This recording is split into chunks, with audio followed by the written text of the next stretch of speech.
ორგანიზაცია ახალგაზრდა ადვოკატები ბიზნესმენ რამაზ ახვლედიანის მხრიდან ლისის ტბის დათმობაზე ყოფილი მთავრობისა და თბილისის მერიის სახელზე დაწერილ განცხადებას ასაჯაროებს. განცხადება, რომლის მოპოვებაც ოფიციალური ორგანოებიდან მხოლოდ ხელისუფლების შეცვლის შემდეგ გახდა შესაძლებელი, როგორც თავად ბიზნესმენი ამბობს, მას იძულებით დააწერინეს.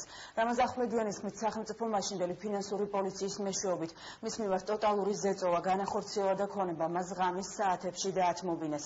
ახალგაზრდა ადვოკატების განცხადებით საქმეს პროკურატურაში შექმნილი ახალი საგამოძიებო დეპარტამენტი იხილავს, თუმცა საქმის მიმდინარეობის შესახებ ინფორმაცია მხარეებს ჯერჯერობით არ აქვთ.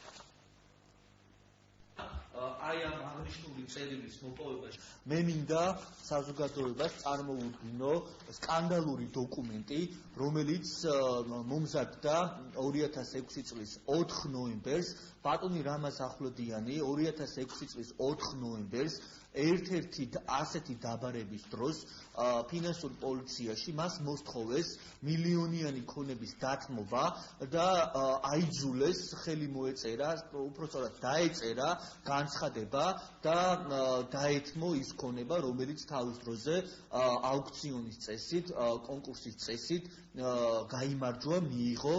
მთელი დღის განმავლობაში იყო ზეწოლა, დედაბა შემიძლია თქვა დამიდეს სია იმ ახლობლების, რომლებიც თქვა ზოგი წარმატებული ბიზნესმენი, ზოგი ჩემი უახლოესი და მithქვეს თუ მე კიდე თქვა გაუწევი წინააღმდეგოს, ყველა ამ ხალხს ჩვენ დავიჭერ და მე უნდა ამეხსნა მათთვის, რომ რატომ გავწირე ისინი.